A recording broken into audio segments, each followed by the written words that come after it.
Hi everyone, it's me Lubna. Today is Thursday, October 31st, 2024.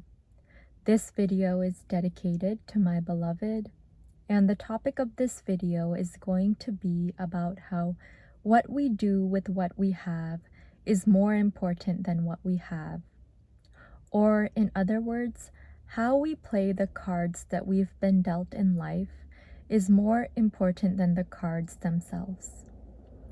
So to illustrate that, I wanted to share some more lines from the book that I'm currently reading, which is Mere Christianity by C.S. Lewis.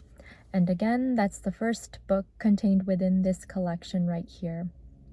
And I have just a couple of pages left before I finish that book.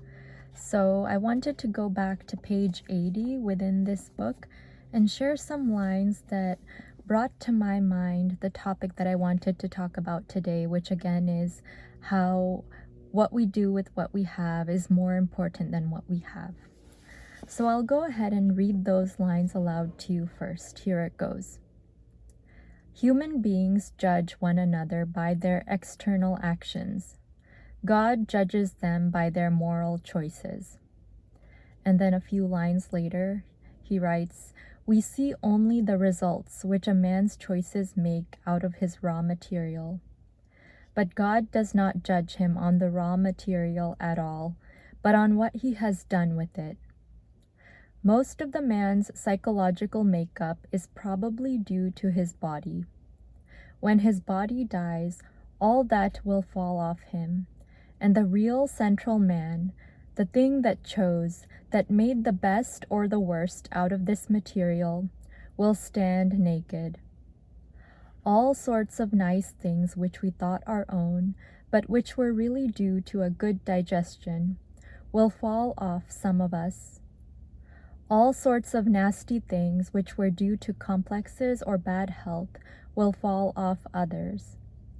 We shall then, for the first time, see everyone as he really was. There will be surprises. So those are the lines that I wanted to share with you today.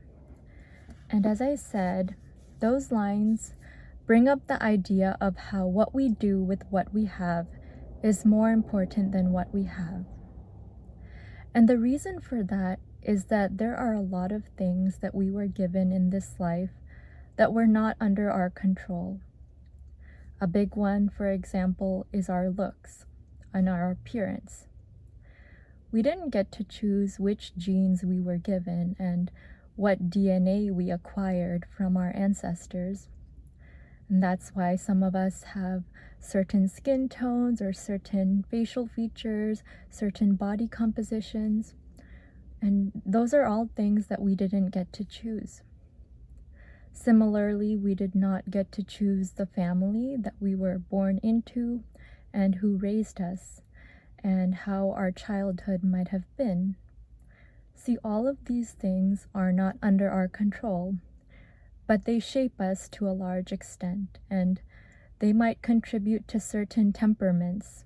A lot of us have certain temperaments that might be a product of biology and a product of our genes, and we can't really control that. But we have to learn to do the best we can with what we have and play the cards that we have been dealt in life to the best of our ability. And that is our main responsibility in this life.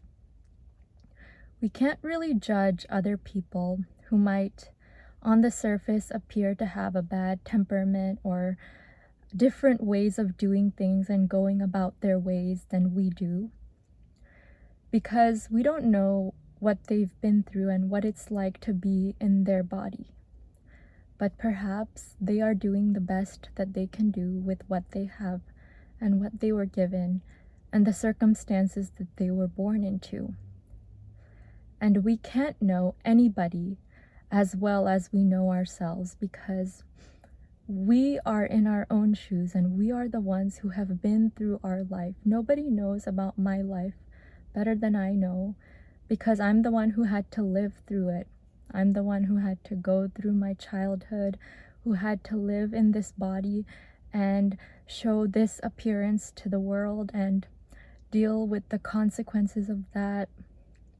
And to a large extent, my childhood and my appearance and my genes, both nature and nurture, have contributed to my psychological makeup. And the same is true for you. Your genes, your childhood, your circumstances have all contributed to your psychological makeup. And so nobody has a right to judge you because nobody has been through what you have been through. But your responsibility is to do the best you can with what you have, the circumstances you were born into, the genes you were given, your biology, things that were not under your control. Ask yourself, am I doing the best that I can do with what I have today, right here and now? And ultimately, it will show in your actions that whatever you're doing, you're working as hard as you can to be the best that you can be, despite what you were given. And ultimately, all of your efforts will pay off. Perhaps it won't happen today, it won't happen tomorrow, not even next week, next year, or maybe even in the next 10 years, but by the end of your life, if you are able to say that I did the best I can do with what I was given, then you've lived a meaningful life and you've fulfilled your responsibility. So I hope, as always, that my video has inspired you to think differently about how you perceive other people and people who might on the surface appear to have a bad temperament or different circumstances than you. Perhaps they are doing the best that they can do with what they have. And your responsibility, again, is to simply do the best that you can do with what you have here and now. Thank you so much, as always, for listening to my video today. And with that, I'd like to wish you a wonderful day, afternoon, evening, or whatever it is, wherever you are in the world.